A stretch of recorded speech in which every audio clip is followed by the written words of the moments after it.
সকাল 10টার মধ্যেই ভাতটা বসাতেই হয় আমার মতো প্রত্যেকটা বাড়িতেই। যাদের বাড়িতে আবার স্কুল কলেজ অফিস এগুলো আছে তাদের তো আরও তাড়াতাড়ি বসাতে হয়। আমিও চেষ্টা করি সকাল 10টার মধ্যে ভাতটা বসানোর, কারণ পশুকে তাহলে আমি সকালবেলা খাওয়াতে পারি। এদিকে আলু আর হচ্ছে মূলো কেটে নিয়েছি, ভাজা করব।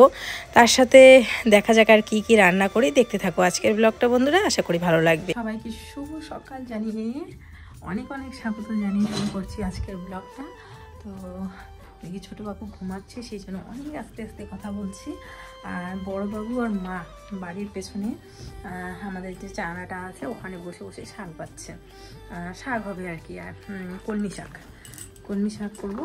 এই শাকটা তো বললামই আমাদের বাড়িতে কম্পালসারি থাকবেই থাকবেই থাকবে, মানে এত বিরক্তকর লাগে আমার বলে বোঝাতে পারবো না, কিন্তু তবু রান্না করতেই হবে।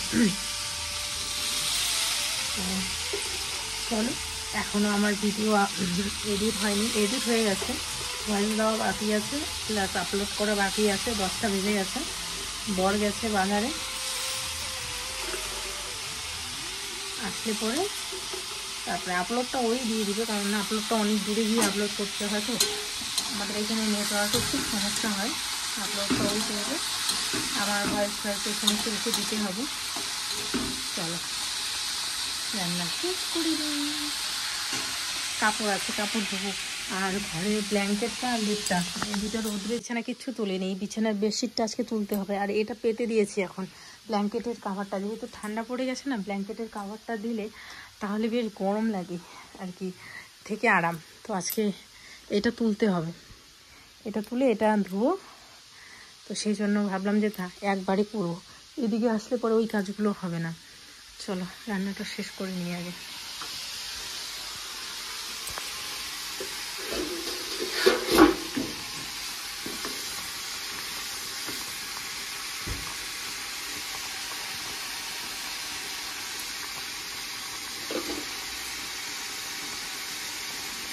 চলো, ভাত হয়ে গেছে, ভাতটা নামিয়ে নিই।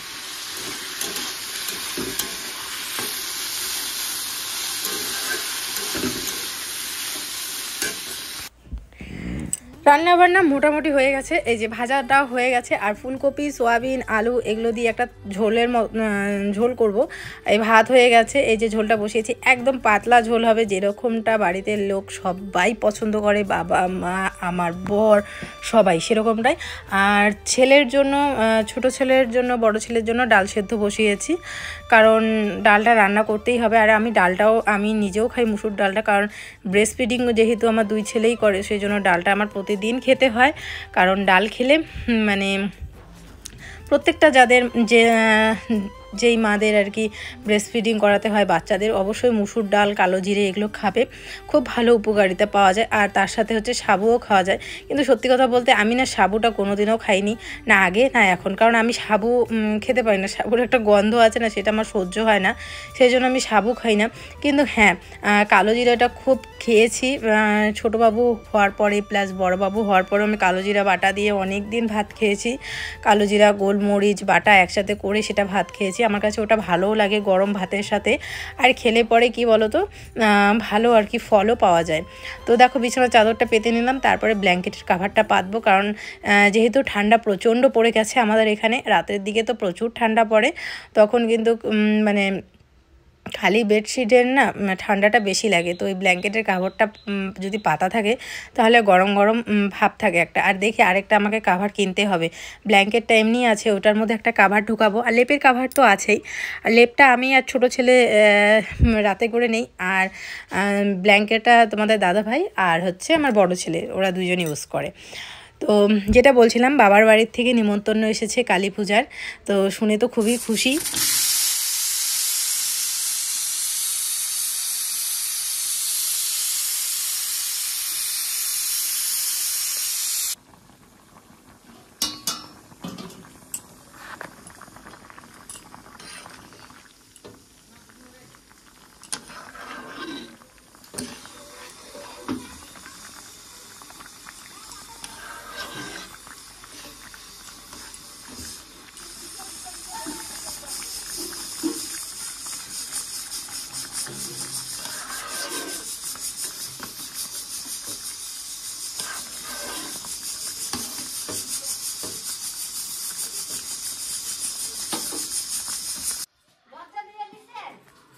বাবা ওই যে বাইরে জায়গাটা যা এ সর্বনাশ মাথা লাগছে নাকি দেখতো ফুটিলে লাগছে নাকি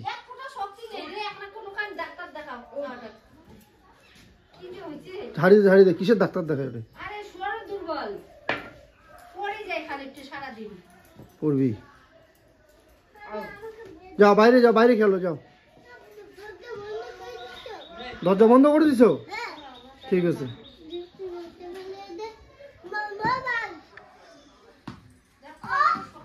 গরকা বল দে গরকা বল দেখো স্নান দান সমস্ত কিছু কমপ্লিট করে নিলাম কমপ্লিট করে এদিকে জামা কাপড় সব মেলে দিলাম এদিকে কিছু জামা কাপড় আছে আর বাড়ির সামনে কিছু জামা কাপড় আছে কারণ এই সাইডটাতে ওই যে ওই তারটাতে না তাতে বেশি জামা কাপড় মেলা যায় না কারণ এইখানে এই যে শাক ঠাক ফেলেছে ওইদিকে আর সেজন্য যাওয়া যায় না আর এখানে ব্ল্যাঙ্কেটটা শুকোতে দিয়েছি আর আমাদের ইভিনিং বন্ধুরা বিকেলে মানে দুপুরের পর থেকে আর তোমাদের সামনে কোনো কিছুই শেয়ার করা হয় মশারি টশারি পুরো গুছিয়ে নিয়েছি কারণ প্রতিদিন বিকেলবেলা আমি এই কাজটা করে রাখি তাহলে করে আমাকে রাতের বেলা অত সমস্যা হয় না কারণ এই সন্ধ্যের পর থেকে বিছানায় উঠবে সবাই সেই জন্য ঘর ধরো পরিষ্কার করে নিলাম এই যে জল নিয়ে আসলাম গরম জলগুলো সমস্ত ঠিকঠাক করে রাখলাম ফ্লাক্সে এটার মধ্যেও গরম জল ঢুকিয়ে রাখলাম দুই ছেলের প্যান্ট বের করে রাখলাম যেহেতু ফুল হাতা ড্রেস পরা আছে হাফ প্যান্ট পরা আছে দুজনেই ঘুরছে একজন ওর বাবার সাথে বড়টা ওর বাবার সাথে বাইকে ঘুরছে আর ছোটটা ওর ঠাম্মির সাথে ঘুরছে তো উঠানটা দুপুরবেলার দিকেই মা ঝাড় দিয়ে দিয়েছিল তো সেই জন্য দেখো উঠানে এক ফোঁটাও পাতা নেই তো সেই জন্য আর বিকেলবেলা উঠান ঝাড় দেওয়ার প্রয়োজন নেই এদের দুই ছেলেকে স্নান ধান করিয়ে ঘুম পাড়িয়ে তারপরে আমি শাক রান্না করেছিলাম আর চিকেন রান্না করেছিলাম সেটা শেয়ার করিনি এই কারণেই খুব তাড়াহুড়োর মধ্যে রান্নাটা করেছিলাম তো সেই জন্য আজ তোমাদের সাথে শেয়ার করতে পারিনি ওর বাবা বাজারে গেছিলো তোমাদের তো বললামই তো ওর বাবা যখন বাজারে গেল তখনই দুই ছেলেকে স্নান ধাট করিয়ে খাইয়ে দিয়ে ঘুম পাড়ালাম তখন চিকেন নিয়ে আসলাম বললো যে রান্না করো কারণ বড় ছেলে কিছুই খেতে চাচ্ছে না জানি না কেন এরকম হয় মাসের মধ্যে মানে এক মাসে 30 দিনের মধ্যে 15 দিন ছোটটা খাওয়া বন্ধ করে দেয় 15 দিন ও ঠিক থাকে আবার 15 দিন ও ঠিক থাকে মানে এরকম করেই আমার পুরো দিনটা চলে যায় এই মানে কিছুদিন দেখি যে মিতাংশ ঠিকঠাক খাচ্ছে ঠিক আছে আবার কিছুদিন দেখি ছোটটা খাচ্ছে না যখন ও ঠিকঠাক খাওয়া দাওয়া করে তখন ছোটটা খায় না আবার যখন ছোটটা ঠিকঠাক খাওয়া দাওয়া করে তখন আবার বড়টা খায় না এমন বাজে সিচুয়েশন না আমি কি বলবো তো যাই হোক ওই এরকম পর্যায়ে আছি কারণ বড়টা কিচ্ছু খায় না সেই সকালবেলা একটুখানি হাফ রুটি ওর বাবার সাথে খেয়েছিল দুপুরবেলার দিকে অল্প একটু ভাত খেয়েছে এই এখন অবধি এরকমই চলছে দুধ গরম করে রাখলাম ও আসলে পরে দুধ বিস্কুট দিব আর মোটামুটি 7টা সাড়ে 7টা তখন আমি ওকে ভাত খাওয়াবো তো ওর বাবা ওর জন্যই মাংস নিয়ে আসছে কারণ খেতে যাচ্ছে না যেহেতু তো সেই জন্য বলছে যে মাংস নিয়ে আসি পাপা আমার সোনা পাখিটা করছে তোমার কিছু পাইছে আচ্ছা আচ্ছা আচ্ছা ওলে বাবা ওলে দেখি দাঁত এই দেখো ছেলের 4টা দাঁত হয়েছে বলে উপলের দাঁত হয়েছে আচ্ছা তুমি আমার সোনা বাবা 4টা দাঁত ওলে বাবা দাদা ভাই কই গেছে দাদা কই দাদা কোথায় দাদা ও দাদাকে ডাকতে পারে দাদা এরকম করে আর ও যখন দাদা করে ডাকে তখন মিতাংশ এত হাসে আর বলে কি মা দেখো দাদা বলে দাদা এরকম করে বলে কোথায় দাদা কই কোথায় দাদা এই এমন করে টানে না কি বাবা কি ওই দেখো কেমন করে দেখো নামতে হবে দেখো গুড্ডু হ্যাঁ গুড্ডু গুড্ডু গুড্ডু গুড্ডু গুড্ডু গুড্ডু দেখো ঘর চেনে আয় গুড্ডু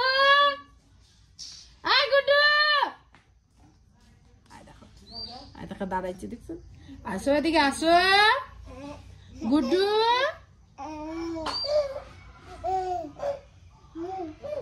ওর বাবা গেছে বিস্কুট আনতে ছেলেকে সন্ধ্যার দিকে বিস্কুট খাওয়াই দুধ বিস্কুট তো বিস্কুট শেষ হয়ে গেছে তো ওই পাশে আমাদের দোকান আছে ওই দোকান থেকে বিস্কুট আনতে গেল ও গেল প্লাস হচ্ছে রাশিদ দাদা মানে আমার যত তো যে দিদি ননদ আছে ওর ছেলে এসছে, তো ওরা 3 জনে গেল আর কি। ওরে বাবা ওরে বাবা ওরে বাবা ওরে বাবা কি বাবা কি এই উঠানটা যাতে উঠান থাকে, ওই যে যেই ঘরটা আছে ওটা একটু আগিয়ে নিতাম, মানে এই ঘরের সাথে অ্যাটাচ করে আমি হচ্ছে ওখানে ওইদিকে 2টা রুম বানাতাম, এদিকে 2টা রুম ওদিকে 2টা রুম, 4টা রুম আমাদের ইনাফ ছিল আর কি।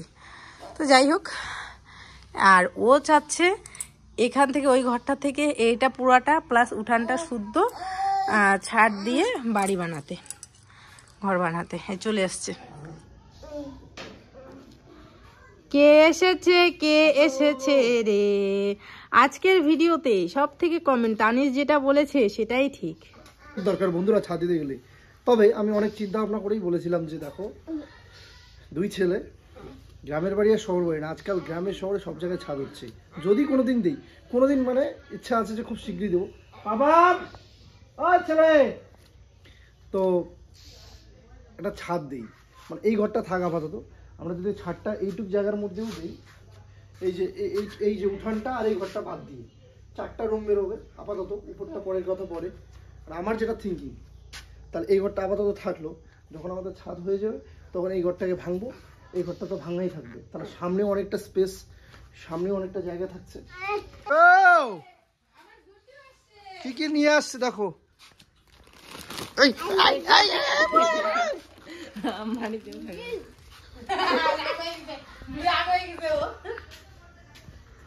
আসো, রাগ হয়ে গেছে।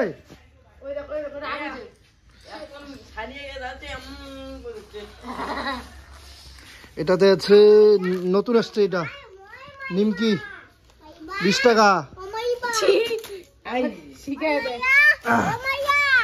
এটা হচ্ছে 20 টাকা, 40, মেরি বিস্কুট 30, 50, 60, 70, শোগলা সাবান বোধহয় কত 15। দেখি 70 আর দামটা দেখি, দামটা 80, 85। দাঁড়াও দেখি, 15, হ্যাঁ 85। ও খাইছে 2টা লাড্ডু, 2টা ছোট ওই যে দোকানের 5 টাকা লাড্ডুগুলো, লাল লাল হলুদ হলুদ, 85। আর 2টা লাড্ডু হচ্ছে, আর আজ একটা 3টা, 85 আর 15, 100, 110। চলি বন্ধুরা, আমি যেটা যাচ্ছিলাম, মানে কালকে ওর সঙ্গে আমার ডিসকাস হয়েছে বিষয়টা, মানে আমার যেটা স্বপ্ন, আমার যেটা ইচ্ছে, ও আমার সাথে অ্যাগ্রি করেনি, কিন্তু আমার যেটা ইচ্ছে, একটা স্বপ্ন আমার সাথে থাকে না, সবারই তো স্বপ্ন থাকে। তো আমার স্বপ্নটা হচ্ছে, ক্যামেরাম্যান একটু এদিকে ঘোরাও, ওখান থেকেই ওখান থেকে আমি যেদিকে যাবো আমার ক্যামেরাটা ওইদিকেই যাবে। ধরুন আমি এদিকে যাচ্ছি, তাহলে ক্যামেরাটাও কি হবে, এদিকে এই অ্যাঙ্গেলে চলে আসবে, এদিকে আসছি, এদিকে ক্যামেরা একটু ধরা শেখাবো, মানে শেখাতে হবে এদেরকে, এখনো ছোটো, মানে ক্যামেরাম্যানে আছে আমাদের রাজদীপ। যাই হোক, আমার যেটা স্বপ্ন, যেটা ইচ্ছে, এই যে এই ঘরটা তো বানানোর প্ল্যান বা অনেক দিনের আমাদের স্বপ্ন। তো সেই ক্ষেত্রে ও বলছিল যে না, এই ঘরটাকেই একদম ওখান থেকে এই মানে এইদিকে লম্বা, এটা হচ্ছে আমাদের পূর্ব দিক, এটা হচ্ছে পশ্চিম দিক, তো পূর্ব পশ্চিমে ঘরটা হবে, 2টা রুম হবে বড় বড়, মাঝখান দিয়ে যাওয়ার বাড়িতে ঢোকার রাস্তা। হ্যাঁ, কিন্তু ও বললো যে এটা ঠিক আছে, কিন্তু আমার হট করে একটা মাথার প্ল্যান চলে আসলো যে এই ঘরটা তো ভাঙবেই, তাহলে যখন এদিকে আমরা ঘর তুলবো তাহলে এটাও ভাঙবে, শুধু এটা পাকা ঘর, এটা তো পাকা ঘর, এটা তো সহজে ভাঙা যাবে না। এটা তো বোধহয় কয় বছর হইলো ঘরটা দেওয়ারই, বোধহয় খুব জোর হলে 7 বছর হচ্ছে, 7 বছর বা 8 বছর। তো এত তাড়াতাড়ি তো ভাঙতে মায়া লাগবে, খারাপ লাগবে। তো যদি সম্ভব হয়, মানে আমার সাথেও এগ্রি করেনি ঠিকই, কিন্তু এটা আমার ইচ্ছা, মানে যদি সম্ভব হয় তাহলে আমার ইচ্ছা যে এই ঘরটা ভাঙবো, রান্নাঘরটা, এই রান্নাঘরটা ভেঙে এই বরাবর, মানে এই যে রান্নাঘর আর এই জায়গাটার মধ্যে উঠানটা সহ, এই ঘরটার যে জায়গাটা বেরোবে, এই জায়গাটা সহ একটা ছাদ দেওয়ার ইচ্ছে, স্বপ্ন। আচ্ছা, এখানে কয়টা রুম বেরোবে? 4টা রুম তো বেরোবেই, বেরোবে না, ছোট ছোট ইসের ঘর মতো আমি ঘর বানাবো। তাহলে কি হবে, আমাদের এই ঘরের যদি আমরা ছাদটা এখান থেকে দিই, ওইখান থেকে শুরু করে এইদিকে আসবে, পিছাবো, সামনে অনেকটা জায়গা স্পেস পাবো গার্ডেনের জন্য, ফুল গাছের জন্য। এই ঘরটা যখন ভাঙবো, ক্যামেরাম্যানকে বলছি এদিকে একটু সরাতে, এই ঘরটা যখন ভাঙবো, যখন আমাদের এই ঘরটা উঠে যাবে, তখন এটা রাখার তো দরকার নেই, এটা ভাঙবো, এটা কাজ চলতে চলতে আমরা এখানে থাকতে পারবো। যখন এই ঘরটা ভাঙবো তখন আমার এই জায়গাটা আমরা স্পেস পাবো, মানে এদিকে পার্কিং এবং হচ্ছে গার্ডেন, মানে গাড়ি রাখার জন্য এবং ফুলের বাগানের জন্য পার্ক টাইপের হবে আর কি। তো কেমন লাগলো তোমাদের আমার আইডিয়াটা কমেন্ট করে জানিও। মনের স্বপ্ন, আর তারপরে ওকে আমি শেয়ার করছিলাম, ও এগ্রি করেনি। মানে দেখা যায় তো মাথার হাতে সব দেখা যায় তো সব। তো জানি না এটা পূরণ হবে কিনা, এটা আমার ওই মানে কি বলবো, এটা একটা স্বপ্নই দেখা। তো এই হচ্ছে বিষয়। আর দেখো চুপ করে দেখাই তোমাদের আমার ছেলে কি করছে। জামা টামা সব ভেজে ফেলছে, দেখো সারা দিন এইখানে থাকে, সারা দিন।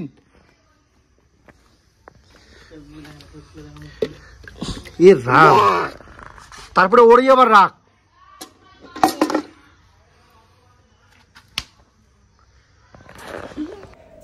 বাবার বাড়ি থেকে নিমন্ত্রণ আসাতে আমরা সবাই খুশি। তো আমি হয়তো বা যেতে পারবো না, আমাদের মানে তোমাদের দাদাভাই হয়তো যাবে। আর এখানে আমি কেন জানি না ভয়েসটা মিউট হয়ে গেছে। এখানে বলছিলাম যে দেখো তোমাদের দাদাভাই আর আমার ছোট ছেলে একদম same to same xerox copy, শুধু তোমাদের দাদাভাইয়ের রঙটা একটুখানি শ্যামবর্ণ, মানে শ্যামবর্ণ বলতে ওর তুলনায় আর কি তোমাদের দাদাভাই একটুখানি শ্যামবর্ণ। আর বলছিলাম যে তুমি না আমার ছোটো ছেলেকে বলেছিলে আমার ছোটো ছেলে কালো হবে, কালো হবে বলেনি, বলেছিল যে আমার ছোটো ছেলে গায়ের রঙটা একটুখানি চাপা হবে বড় ছেলের তুলনায়। কিন্তু দেখো আমাদের বাড়িতে এখন সব থেকে ওই আর কি গায়ের রং পরিষ্কার। তো জানি না ভবিষ্যতে কী হবে, আসলে রোদে এখনও বেরোয় না সেরকম। বড় ছেলে যেরকম রোদে বেরোয় খেলে, ওর রঙটাও খুব গায়ের রঙটা ফর্সা ছিল, কিন্তু এখন রোদে ঘুরতে ঘুরতে খেলতে খেলতে ওর গায়ের রঙটাও একদম চাপা হয়ে গেছে। তো চলো বন্ধুরা আজকের জন্য বিদায় নিচ্ছি, সবাই খুব ভালো থেকো সুস্থ থেকো। আর বড় ছেলে দেখো আমাকে তেল লাগিয়ে দিচ্ছে, বলে কি মা তোমার পা ব্যথা করছে, চলো আমি তোমাকে তেল লাগিয়ে দিই। তো চলো বন্ধুরা আজকে